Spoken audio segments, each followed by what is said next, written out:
Osteopathy जो है और एक ऐसा एक मेडिकल फील्ड है जी। जिसमें जो भी ट्रीटमेंट करा जाता है बिना किसी मेडिसिन से, बिना किसी सर्जरी से करा जाता है। It works in a integrated system कि सब मिलके ही काम करता है। ऑस्टियोपैथी में जो भी ट्रीटमेंट है सिर्फ और सिर्फ हाथों से करा जाता है। बेसिक सूर्य नमस्कार हो गया, इन सब चीज़ों को अगर वो रेगुलर प्रैक्टिस करना शुरू कर दें तो उनको ये सारी चीज़ें प्रॉब्लम्स नहीं आएंगी। उनको मेडिसिन जितना मर्जी ले जाए बट वो आ कहाँ से रहा है प्रॉब्लम, उसके ऊपर जो है हम थ्रू ऑस्टियोपैथी फोकस करते हैं। तो जितनी मर्जी इस चीज़ के लिए वो मेडिसिन लेते रहें उनका ठीक होता रहेगा, बट लाइफ टाइम बंदा मेडिसिन पे डिपेंड नहीं हो सकता ना।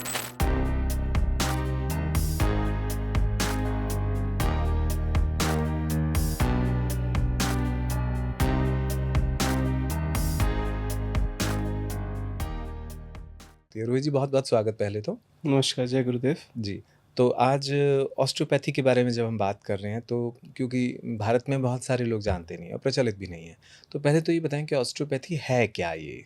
जी, तो ऑस्टियोपैथी जो है और एक ऐसा एक मेडिकल फील्ड है जी। जिसमें जो भी ट्रीटमेंट करा जाता है बिना किसी मेडिसिन से, बिना किसी सर्जरी से करा जाता है। ठीक है जी। तो ऑस्टियोपैथी है क्या एक्चुअली? ऑस्टियो जो है ग्रीक में इसका मतलब है द होल बॉडी, सारा शरीर। अच्छा। तो ऑस्टियोपैथी इसका नाम वहाँ से पड़ा और ये यूएस से आया है। तो इसके जो फादर ऑफ ऑस्टियोपैथ जिनको बोलते हैं वो एक डॉक्टर एटी स्टिल हैं जो एलोपैथी मेडिसिन प्रैक्टिस करते थे। तो उन्होंने इसके ऊपर जांच करी और इसके बारे में जाना और इसका इन्वेंशन जो है वो उन्हीं ने कराया। ऑस्टियोपैथी उनके ही थ्रू आई है, मतलब कि पूरे देश में इन्होंने इंट्रोड्यूस करवाया। तो हाँ, इसका मतलब कि ऑस्टियोपैथी मनुष्य को ठीक करने की या उसमें अगर कोई प्रॉब्लम आ जाती है उसको ठीक करने की एक जैसे मेडिकल टर्म कह सकते हैं, एलोपैथी है, होम्योपैथी है, वैसे ही ऑस्टियोपैथी है या कि ये उससे भी अलग है? ऑस्टियोपैथी एक अपने में ही एक टर्म है। हुँ। ठीक है जी। हुँ। जैसे मैंने बोला आपको पहले भी, इसका जो भी ट्रीटमेंट है, एलोपैथी तो चलो मेडिसिन्स और जैसे आपने बोला ना हुँ, उसमें हुँ, हुँ, सर्जरीज, हुँ। बट ऑस्टियोपैथी में जो भी ट्रीटमेंट है वो सिर्फ और सिर्फ हाथों से करा जाता है। अच्छा। शरीर के डिफरेंट डिफरेंट एरियाज के ऊपर जाके इसकी डिफरेंट डिफरेंट टेक्निक्स हैं इसमें, उसके पीछे डिफरेंट एक कंसेप्ट है जिसके बेसिस के ऊपर हम ट्रीटमेंट करते हैं। तो कोई दवा भी नहीं है और साथ में कोई सर्जरी भी नहीं है, कोई जी कट भी नहीं है और फिर भी इंसान ठीक हो जाता है। जी।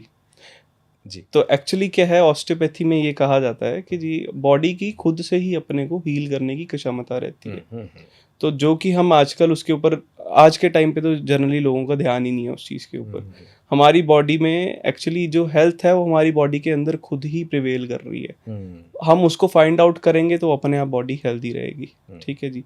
लोग जनरली उसके ऊपर ध्यान नहीं देते, तो जिसके कारण जो है अनहेल्दी लाइफस्टाइल की तरफ ज़्यादा जा रहे तो जैसे एलोपैथी में हम कहते हैं कि ये इस पैथी को करके आए हैं तो अब ये डॉक्टर हो गए हैं। तो हैं। आपकी पैथी में जो जो स्टडी करते हैं वो लोग, उनको आप क्या कहते हैं? हम लोग कैसे उनको जानते हैं? ऑस्टियोपैथ कहते हैं। ऑस्टियोपैथी को प्रैक्टिस करने वाले को ऑस्टियोपैथ कहते हैं। तो आप भी फिर ऑस्टियोपैथ? हाँ जी, इंडिया में इसको ऑस्टियोपैथ कहते हैं। हुँ। बाकी कंट्रीज़ में डॉक्टर भी यूज़ करते हैं नाम के आगे, जैसे डीओ भी लगाते हैं नाम के आगे। अच्छा, अच्छा। तो कइयों पे नाम के पीछे लगता है, बट इंडिया में हम इसको as a osteopath he use करते हैं। ठीक है। जी। अब आते हैं कि क्योंकि ये बिल्कुल नया सब्जेक्ट है, एक नई तरह की स्टडी है, तो इसको करने के लिए कितना समय लगता है? आपने कितना समय इसमें दिया अभी तक? जी, मैंने 2018 में स्टार्ट करा था। एक ही यूनिवर्सिटी है पूरे एशिया में हुँ। और इंडिया में, मतलब पूरा एशिया में और इंडिया में एक ही बात हुआ। अच्छा। तो एक ही यूनिवर्सिटी है, श्री श्री यूनिवर्सिटी, जहाँ पे इसका फुल टाइम डिग्री जो है करवाया जाता है। हुँ। तो मैंने बैचलर्स अपनी वहाँ से करी, फिर उसके बाद मैंने ये मास्टर्स करी, फिर उसके बाद 6 मंथ्स जो है वो गवर्नमेंट ऑफ उड़ीसा में मैंने इंटर्नशिप करा। अच्छा, जी। तो काफ़ी लंबी स्टडी होगी फिर तो ये। जी, जी, 5 5 एंड हाफ ईयर्स। 5.5 साल हो हाँ गए। जी। हुँ। तो इतनी स्टडी है इसकी जी, करनी पड़ती है। जी, bachelors, masters and then internship. अच्छा, तो अब आते हैं कि जैसे आपने बताया कि ये यूनानी भाषा का लफ्ज़ है ऑस्टियोपैथ और फिर ये यूएस में ज़्यादा प्रचलित और वहाँ से आपने स्टडी भी की इसकी। भारत में इसका आना कैसे हुआ? इसके बारे में कुछ साझा कर पाएँगे? हाँ जी, देखो इंडिया में जो है इनको गुरुदेव श्री श्री रविशंकर जी ने इसको इंट्रोड्यूस करवाया, तो उन्हीं की ही यूनिवर्सिटी है, लाइफ टाइम डायरेक्टर हैं उस यूनिवर्सिटी के, जहाँ पे इसको इंट्रोड्यूस कराया गया।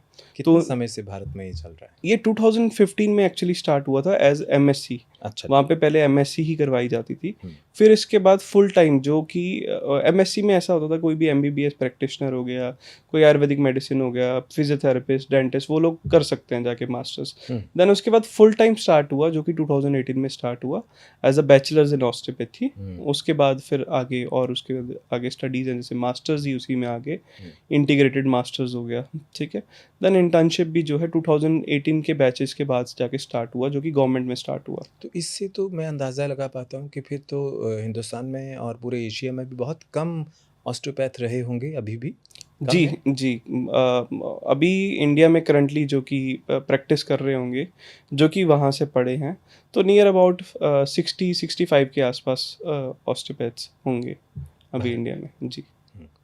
तो अब आते हैं कि इसका जैसे आपने बताया कि ये यूएस में चली और उसके बाद अब भारत में भी है। जी, तो इसकी तो सुना जाता है कि कुछ सर्टिफ़िकेट कोर्स भी हैं, छोटे अवधि के भी हैं। तो आपने जी, 5 साढ़े 5 साल लगाए हैं जी। और फिर तो उसमें क्या कैसे डिफ़रेंस करेगा? एक व्यक्ति जो किसी ऑस्टियोपैथ के पास जा रहा है, उसको कैसे पता चले कि वो जेन्युइन है और उसने अच्छे से स्टडी की है या नहीं किया? जेन्युइन देखिए ऐसा है कि अगर कोई भी सर्टिफ़िकेट कोर्स करता है, तो वो पहले तो सर्टिफ़िकेट कोर्स के बाद उसको कहीं से भी अलाउड नहीं है अपने नाम के साथ ऑस्टियोपैथ लगाना। अच्छा जी। क्योंकि इसको प्रैक्टिस करने के लिए कुछ प्रैक्टिस आवर्स चाहिए होते हैं, इतना आवर्स आपको प्रैक्टिस करना है, तब जाके आप इसमें एक महारता हासिल कर सकते हैं अच्छा जी। ऑस्टियोपैथी में। जो कि जैसे हमारी फ़ील्ड है, जिसमें हमने पढ़ाई करी ऑस्टियोपैथी की डिग्री, हुँ। उसमें हमारे प्रैक्टिस आवर्स रहते थे, क्लिनिकल आवर्स जिसे बोलते हैं। फिर उसके बाद इंटर्नशिप्स हो गई, तब जाके एक हमें हुआ कि हम एज़ अपने नाम के आगे ऑस्टियोपैथ लगा सकते हैं। बट जो जैसे आप सर्टिफ़िकेट कोर्सेज़ की बात कर रहे हैं, उन लोगों को पूरा कुछ पता ही नहीं कि इसका क्या कॉन्ट्रा इंडिकेशंस है, कहाँ पे करना है, कहाँ पे नहीं करना है। तो वो एक प्रॉब्लमैटिक हो जाता है एंड प्लस वो रजिस्टर्ड नहीं है। अच्छा। हम जो है वहाँ से पास आउट होके रजिस्टर्ड होंगे, गवर्नमेंट रजिस्टर्ड ऑस्टियोपैथ्स होंगे, जो कि हम प्रैक्टिस करेंगे हुँ, आफ्टर रजिस्ट्रेशन। हुँ। जी। जी। अब आता है कि बीमारियाँ तो बहुत ज़्यादा हैं। कुछ लाइफ़स्टाइल डिसऑर्डर्स भी आजकल हम देखते हैं और सुनते हैं और कुछ ऐसी चीज़ें भी हैं जिनका शायद साइंस के पास भी अभी कोई हल प्रॉपर नहीं है। हम उसको रोक सकते हैं, कंट्रोल कर सकते हैं लेकिन ठीक नहीं कर सकते। तो ऑस्टियोपैथी में आप क्या समझते हैं कि किन चीज़ों का तो 100% सॉल्यूशन अवेलेबल है और किन चीज़ों के ऊपर अच्छे से काम किया जा सकता है? कौन-कौन सी बीमारियाँ जो ऐसी हैं, जो इसमें ठीक हो पाती हैं? देखिए 100% तो कभी भी कोई भी चीज़ नहीं होती। ठीक है, जैसे बोलते भी है कि कभी भी कोई भी चीज़ की एफिशिएंसी 100% नहीं होती, तो ठीक। वी कांट से कि 100% हुँ, होता है। देयर आर चांसेस कि जो बंदा कंप्लीटली हील हो जाता है, हुँ, बट वी कांट से कि वो बंदा 100% मतलब कह लिए कि उसका ट्रीटमेंट है। ठीक है। पर ऑस्टियोपैथी में जैसे है कि हम 3 बॉडी के एरियाज़ हो गए, जैसे कि हमारा क्रेनियल सिस्टम आ गया, जैसे नेक के ऊपर का रीजन, जैसे कि प्रॉब्लम्स हो गई, जैसे लोगों को साइनस की प्रॉब्लम्स रहती हैं, हुँ, हेडेक्स हो गई, माइग्रेन हो गया, सर्वाइकल हो गया, तो उन सब का जो है मतलब हम क्रेनियल ऑस्टियोपैथी में लेते हैं उसको। तो ऐसे ही विसरल ऑस्टियोपैथी, जैसे कि जिसमें हम ऑर्गन्स के ऊपर वर्क करते हैं, विसरा का मतलब ऑर्गन। तो अच्छा। जैसे कि फैटी लिवर हो गया, कॉन्स्टिपेशन की प्रॉब्लम्स हो गई, तो उन सब चीज़ों का जो ट्रीटमेंट है हम विसरल ऑस्टियोपैथी में अंडर कवर करते हैं। और जैसे ही मस्कुलोस्केलेटल में कोई बैक पेन्स हो गई, मसल से रिलेटेड पेन्स हो गई, तो इन सब चीज़ों को मस्कुलोस्केलेटल ऑस्टियोपैथी में करते हैं। ठीक है। तो ये पूरे 3 सिस्टम्स को हम इंटीग्रेट करके ना, तो एक रूट कॉज़ फाइंड आउट करके उसके ऊपर काम करते हैं। हुँ। जैसे अब आते हैं कि चलिए आपने बताया कि सब चीज़ों पे काम हो सकता है जी। और रिज़ल्ट मिलते हैं। जी, जी। तो इसका जो ट्रीटमेंट है वो कैसे शुरू आप करते हैं? कुछ आप स्कैनिंग करवाते हैं, एक्स-रे करवाते हैं, क्या होता है? या कि कोई आप पल्स को देख के उसको कैसे डिटेक्ट करते हैं कि ये प्रॉब्लम ऐसे है? जी, तो इसका जैसे हम स्टार्ट करते हैं विद हिस्ट्री। पेशेंट का एक प्रिसाइज हिस्ट्री लेते हैं बर्थ से लेके प्रेजेंट डेट तक का। ठीक है। ठीक है जी। और उसके बाद हम बॉडी के ऊपर डायग्नोज करना स्टार्ट करते हैं, जिसको हम बोलते हैं स्क्रीनिंग करना, बॉडी की स्क्रीनिंग। तो उसमें क्या करते हैं, हम फाइंड आउट करते हैं बॉडी की वाइटैलिटी कैसी है या बॉडी की मोटेलिटी कैसी है। तो जिसकी जहाँ पे लो होती है हम उसको एज अ डिसफंक्शन लेते हैं। देन फिर उसको जिससे डिफरेंट डिफरेंट एरियाज़ में जो हमें वो अपनी फाइंडिंग्स मिलती है उनको कोरिलेट करके एक रूट कॉज फाइंड आउट करके उसके ऊपर हम जाके वर्क करते हैं इसमें। सो मतलब पहले आप बातचीत में ये जानने की कोशिश करते हैं कि उसका किस तरह का पैटर्न रहा है जी जीवन का, उसके हिसाब से आप फिर आगे ट्रीटमेंट शुरू करते हैं। जी जी जी। हुँ। रोहित जी, एक बार फिर से मैं ये जानना चाहूँगा कि जैसे आपने कहा कि आप पेशेंट की हिस्ट्री लेते हैं, तो केवल हिस्ट्री से ही सब कुछ आप डायग्नोस कर पाते हैं या कुछ और चीज़ें भी हैं जिनको ध्यान में रखना पड़ता है? देखिए हिस्ट्री लेने का मतलब क्या है कि पेशेंट का उसको कभी कैसे कोई फ्रैक्चर हुआ है बॉडी में, या उसकी कोई हिस्ट्री तो नहीं है, कोई मतलब उनकी कोई आर्थराइटिस की, ऑस्टियोपोरोसिस की, या वो किसी चीज़ की मेडिकेशंस ले रहे हैं या नहीं, कभी उनके कभी एक्सीडेंट हुआ है, कोई सर्जरी तो नहीं हुई है। तो उन सब चीज़ों की जानकारी लेने के लिए हम एक प्रिसाइज हिस्ट्री लेते हैं। हुँ। फिर उसके बाद फिर हम उस हिस्ट्री को मतलब फ्यूचर में अगर हम जैसे कि कोई कॉन्ट्रा इंडिकेशंस ना निकल के आ जाए, तो उन सब चीज़ों का ध्यान रखने के लिए हम एक ऐसा प्रिसाइज हिस्ट्री लेते हैं। देन उसके बाद जो ट्रीटमेंट रहता है उसकी फाइंडिंग्स जो होती है वही जैसे मैंने आपको बताया, हाथ से रख के हम स्क्रीनिंग करते हैं बॉडी के डिफरेंट डिफरेंट एरियाज पे रख के, जैसे ऑर्गन्स के ऊपर हाथ रखेंगे, डिफरेंट बोन्स के ऊपर हाथ रखेंगे, जस्ट टू नो कि बॉडी की क्या है। एंड देन चेक करेंगे कि बॉडी की अलाइनमेंट कैसी है। अच्छा। तो उन सब चीज़ों को हम जो है हाथों से डायग्नोस करते हैं बॉडी तो को। अमूमन किसी व्यक्ति को डायग्नोस करने में आपको कितना समय लग जाता है? मतलब इस पैथी के ज़रिए? जी, हिस्ट्री एंड स्क्रीनिंग को मिला के 20 टू 25 मिनट्स में हम करते हैं, देन उसके बाद हम ट्रीटमेंट स्टार्ट करते हैं। अमूमन आधे घंटे में हम लोग डायग्नोस कर पाते हैं कि जी, क्या प्रॉब्लम है, जी। और फिर उसके बाद ट्रीटमेंट। तो अब ट्रीटमेंट कैसे शुरू होता है और कितना समय उस पे डिपेंड करता है? ट्रीटमेंट जो भी हमारी फाइंडिंग्स होती हैं उसके बेस्ड रहता है। जैसे हर पर्सन टू पर्सन ये चेंज रहता है। जैसे कोई भी अगर मुझे बैक पेन का पेशेंट आ रहा है ना, तो बैक पेन के काफ़ी डिफरेंट डिफरेंट रीजंस रह सकते हैं। किसी मतलब हर पेशेंट का जैसे सेम इलाज नहीं है ऑस्टियोपैथी में। अच्छा। ये पेशेंट ओरिएंटेड है, मतलब हर किसी के लिए कस्टमाइज्ड ट्रीटमेंट रहता है। हुँ। तो उसकी प्रॉब्लम के हिसाब से, उसकी फाइंडिंग्स के हिसाब से हम उसको सेशंस देना मतलब ऑस्टियोपैथी ट्रीटमेंट देना स्टार्ट करते हैं। तो ये जैसे आपने बोला कि ट्रीटमेंट, तो इसमें सिटिंग्स देनी पड़ती हैं या कि पेशेंट को घर पे ही आप कहते हैं कि ये करो, कैसे कैसे होता है? जी, ऑफ़ कोर्स मतलब पहले तो ट्रीटमेंट होता है, पर उसके बाद हम होम गो इंस्ट्रक्शंस देते हैं उनको, हुँ। जो कि उनकी प्रॉब्लम के तरफ ही ओरिएंटेड होता है। हुँ। वो भी ऐसा है कि अगर बैक पेन है, तो मैं सेम चीज़ें नहीं बोल दूँगा जो कि बाकी पेशेंट को बोलूँगा। तो वो ही उसी की फाइंडिंग्स और उसी की मतलब प्रॉब्लम के हिसाब से मैं उसको एक्सरसाइज़ेज़ दूँगा कि आप जाके ये करिएगा, या मतलब होम गो इंस्ट्रक्शंस में उसको मतलब पहले उनको आप अपने ट्रीटमेंट पास। करेंगे। हाँ, ओके। जो कि ऑस्टियोपैथी में जो कि हम डिफरेंट डिफरेंट जैसे फॉर एग्ज़ाम्पल जैसे किसी बंदे को डिस्क का प्रॉब्लम है, डिस्क बल्ज है, हुँ। ठीक है जी? तो उसके ऊपर उसकी फाइंडिंग्स करेंगे कि कहाँ पे उसके प्रॉब्लम आ रही है। हुँ। तो कइयों को फॉल हो जाता है कई बार से, मतलब टेल बोन पे चोट लगती है, फिर उसके बाद उनको बल्ज की प्रॉब्लम डेवलप हो जाती हुँ। है। कइयों का कुछ हैवी वेट उठा लिया, इसकी वजह से ये प्रॉब्लम डेवलप हो जाती है।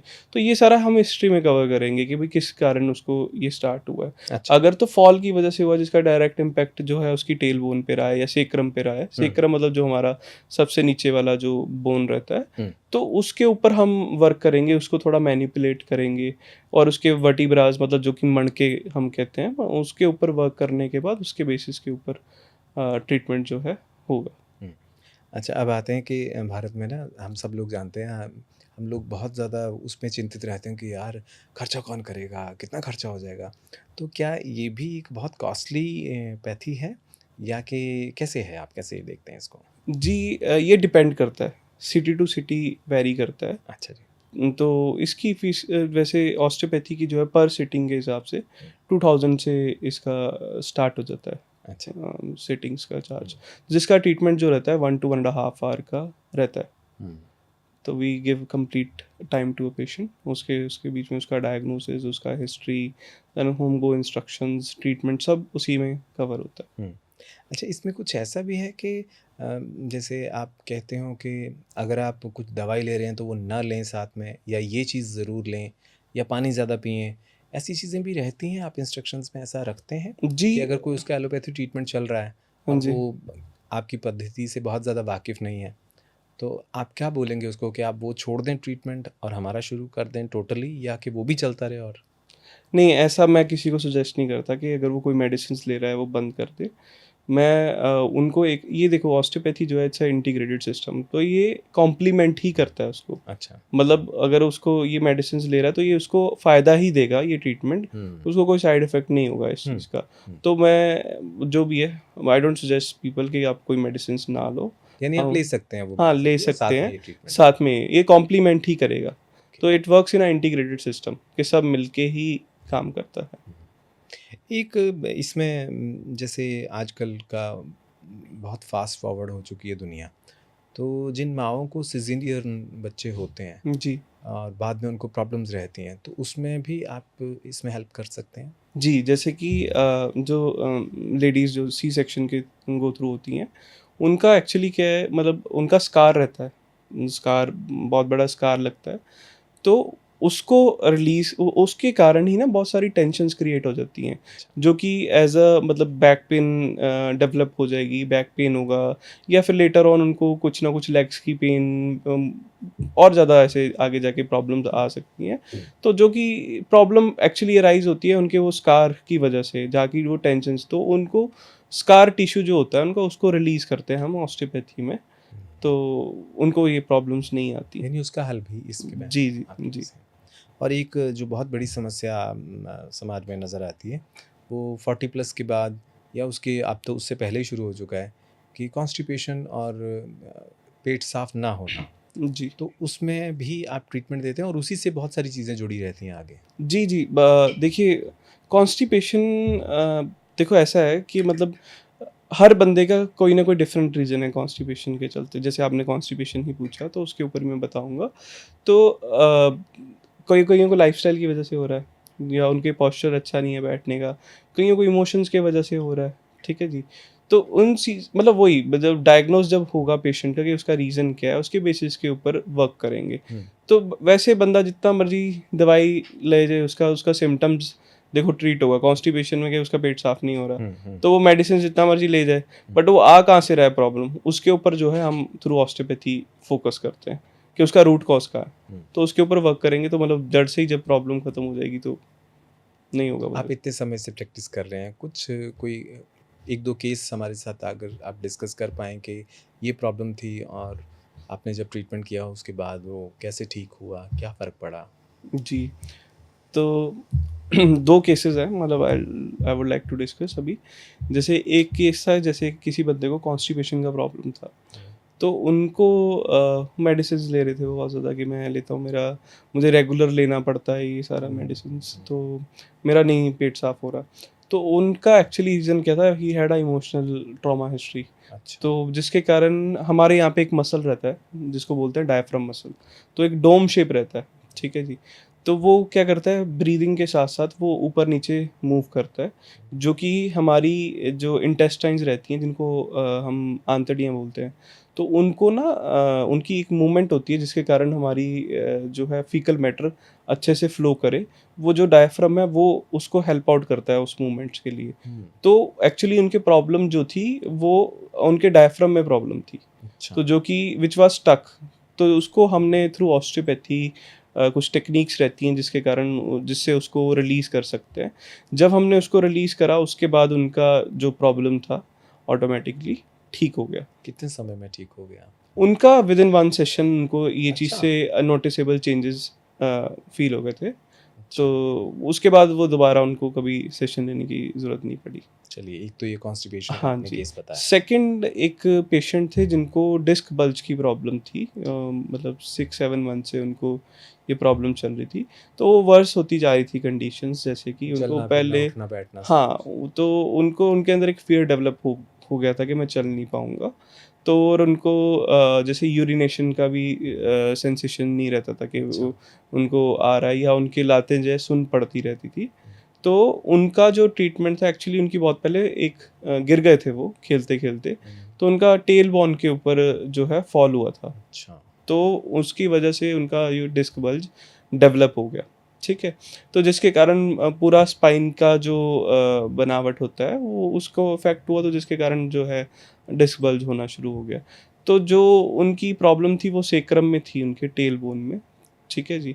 और प्लस उनके और भी बॉडी में जैसे कुछ ना कुछ उनके ट्रॉमास थे जो बॉडी में स्टक थे। अच्छा। ट्रॉमास माने जैसे कोई भी कोई ना कोई इमोशनल हिस्ट्री रहेगी, किसी ना किसी चीज़ का स्ट्रेस लिया होगा। हुँ, तो वो सब चीज़ों को ध्यान में रखते हुए हुँ, उनका ट्रीटमेंट कस्टमाइज़ करके हमने उनके लिए ट्रीट करा था। हुँ, तो जिसके कारण उनकी ये डिस्क बल्ज की जो प्रॉब्लम थी, हुँ। वो उनकी ट्रीट हो गई। तो उनको काफ़ी आराम मिला। तो उनकी ये प्रॉब्लम्स जो थी सारी डेवलप हो गई, and he has started playing, अभी वो अच्छा खासा अभी खेल रहे हैं। हुँ। अच्छा, एक तो बड़ा अच्छा लगता है सुनने में कि आप बिना किसी दवाई के और बिना किसी चीर-फाड़ के या आप कह लो कि सर्जरी के आप इलाज करते हैं। हुँ, जी। अ, लेकिन एक क्योंकि अभी ये बहुत ज़्यादा प्रचलित नहीं है, इंडिया में पॉपुलर नहीं है, तो हम लोग जो इस समय प्रोग्राम को सुन रहे हैं या देख रहे हैं, वो कैसे समझें कि किन स्थितियों में, किस जगह पे मुझे एक ऑस्टियोपैथ से कंसल्ट करना चाहिए? जी। किसी भी प्रॉब्लम के लिए या कि किसी ख़ास प्रॉब्लम के लिए आप सजेस्ट करते हैं कि आपको ज़रूर आना चाहिए? देखिए, किसी भी प्रॉब्लम के लिए वो ऑस्टियोपैथ के पास आ सकते हैं। अगर जैसे इमरजेंसी केसेस को छोड़ के, जैसे कि अगर किसी का एक्सीडेंट हो गया, अच्छा, तो वो किसी को फ्रैक्चर हो गया, तो उनके लिए हम नहीं कर सकते। वहाँ पे तो ऑफ़ कोर्स वही काम आएँगे। अगर किसी के कट लगा है, जिसके वहाँ पे स्टिचेज़ आने हैं, तो वहाँ पे ऑस्टियोपैथी का कोई ट्रीटमेंट नहीं है। ठीक। इन सब चीज़ों को छोड़ के अगर कोई भी हो प्रॉब्लम्स के लिए ऑस्टियोपैथी हेल्प करती है। हुँ। भी है कि आपको जैसे कहा जाता है कि आप दाँतों के डॉक्टर के पास 6 महीने में 1 बार ज़रूर जाएँ, आई साइट अपनी ज़रूर चेक करवाएँ। तो जी। क्या ऑस्टियोपैथ के पास भी कोई ऐसा कोई पैरामीटर है कि बॉडी को लेकर आपको हर साल या 6 महीने में 1 बार ज़रूर विज़िट कर लेना चाहिए? ओवरऑल चेकअप का कुछ ऐसा क्राइटेरिया है? देखिए, ऑस्टियोपैथी सेशंस हमेशा कॉम्प्लीमेंट ही करते हैं, ठीक है जी। तो अगर मतलब कई बार बंदे को पता नहीं होता है कि उनके बॉडी में क्या चीज़ की प्रॉब्लम्स है। कई हुँ, बार बॉडी के अलाइनमेंट्स की वजह से ही कोई ना कोई प्रॉब्लम बंदे को आ रही होती है। हुँ। जैसे कोई ना कोई बैठने से ज़्यादा लॉन्ग सिटिंग आवर्स है लोगों की, हाँ। तो उसकी वजह से भी लोगों को जैसे उस डेवलप होना शुरू हो जाएगा। हुँ, वो जितनी मर्ज़ी उस चीज़ के लिए वो मेडिसिन्स लेते रहें, उनका ठीक होता रहेगा, बट लाइफ टाइम बंदा मेडिसिन्स पे डिपेंड नहीं हो सकता ना। हुँ, तो उस चीज़ को हेल्प आउट करने के लिए मतलब बंदा ले सकता है, मतलब मंथली वंस ही can go to an osteopath and take a session हुँ। टू नो कि उसकी बॉडी में क्या चल रहा है, क्या नहीं चल रहा तो रोहित जी, अब आप हमारे स्टूडियोज़ में आए ही हैं, है। जी। तो क्या 1-2 टेक्निक्स आप कुछ ऐसी बता सकते हैं? जैसे सिटिंग प्रॉब्लम्स तो सबकी हैं, जी। ज़्यादातर कंप्यूटर जॉब्स हैं, बैठ के काम करना है, सारा दिन बैठे रहना है, जी। तो उन लोगों के लिए सर्वाइकल भी हो जाता है, मसल स्टिफनेस भी हो जाती है। जी। कोई 1-2 टेक्निक्स आप ऐसा कुछ शेयर कर सकते हैं, जो नॉर्मल हर किसी के लिए काम में आए, ऐसा जी, कुछ? टेक्निक्स तो नहीं, बट मैं सजेस्ट कर सकता हूँ कि वो क्या कर सकते हैं। मतलब जी, टेक्निक्स तो मतलब ऐसे डेमोंस्ट्रेट करना भी मुश्किल होगा। जी, जी। तो मतलब जो लोगों का जैसे लॉन्ग सिटिंग आवर्स है, ऐसा है, तो वो अपनी लाइफ में अगर बेसिक जैसे पदम साधना एक होता है, योगा आसन्स की सीरीज़ रहती है ठीक उसमें, है। तो वो अगर वो एक लाइफ में अपने इंट्रोड्यूस कर लें या रोज़ करना स्टार्ट करना शुरू कर हुँ, दें, या बेसिक सूर्य नमस्कार हो गया, इन सब चीज़ों को अगर वो रेगुलर प्रैक्टिस करना शुरू कर दें, तो उनको ये सारी चीज़ों से शायद प्रॉब्लम्स नहीं आएँगी उनको। They will live a healthy life हुँ, जिसे बोलते हैं। हुँ, तो वो ये चीज़ें हैं हुँ। जो मैं बता सकता हूँ कि क्या आपके यहाँ भी कहा जाता है कि जंक फूड अवॉइड करें और हेल्दी खाना खाएँ, ऐसा जी, कुछ है? डेफ़िनेटली जंक तो अवॉइड ही करना चाहिए। अच्छा, तो मतलब आपकी उसमें भी जी, स्टडी में कहा जी, जाता है कि जी। आपको नेचुरल चीज़ें जो हैं वो हाँ, मतलब हम यूजुअली पेशेंट्स को अवॉइड करने के लिए ही बोलते हैं। But see if patient doesn't agree, सब एक कोई देखो जादू तो कर नहीं देगा। एक पेशेंट का भी कोई रोल बनता बिल्कुल, है बिल्कुल। आफ्टर एक ट्रीटमेंट, वो क्या फॉलो करे। हुँ, तो if will live a healthy life, तो उनको हमेशा ये ट्रीटमेंट जो है उनके लिए फ़ायदेमंद ही होएगा। बट ही वो इफ वो फॉलो नहीं करते कोई भी ऐसा इंस्ट्रक्शंस, तो उनको जो मर्जी करवा ले, तो उनको कभी कुछ हेल्प आउट करने वाला नहीं है। हुँ। तो चलिए इसी नोट के साथ कि आपकी जो जी। ऑस्टियोपैथी है और आप जैसे ऑस्टियोपैथ जो हैं वो हमारे समाज में कुछ अच्छा और सकारात्मक दे पाएँ और देते रहें, और हमारे स्टूडियोज़ में भी आप बार-बार आते रहें ताकि हम और भी चीज़ें जो हैं, क्योंकि इसके बाद सवाल भी आएँगे, तो जी। उन सवालों को लेकर भी एक सेशन और अरेंज करने की हम कोशिश करेंगे, और आपसे भी रिक्वेस्ट करेंगे कि आप समय निकालें जी। ताकि हम फिर से इसी तरह से इसी विषय को लेकर और गहराई के साथ और डीपली हम इसको समझने के लिए एक बार फिर से ऐसे ही बैठें। आज आप हमारे स्टूडियोज़ में आए और इतनी अच्छी जानकारी हमें और हमारे दर्शकों को दी। आपकी बहुत-बहुत आपका शुक्रिया, धन्यवाद। धन्यवाद। जी। जय गुरु। और दर्शकों, आपसे ये रिक्वेस्ट है कि आपको अगर हमारा प्रोग्राम अच्छा लगता है और इसमें से कुछ चीज़ें हैं जो आपको भी नई जानने को मिली हैं, तो आप इनको ज़रूर लाइक कीजिए, शेयर कीजिए और हमारे चैनल को भी सब्सक्राइब कीजिए। और बाकी आपके जो कमेंट आएँगे वो हम पढ़ के एक बार फिर से डॉक्टर साहब को इसी तरह से लेकर आ सकते हैं आपके सामने, और फिर और बातें कर सकते हैं। बहुत-बहुत धन्यवाद, बहुत-बहुत शुक्रिया।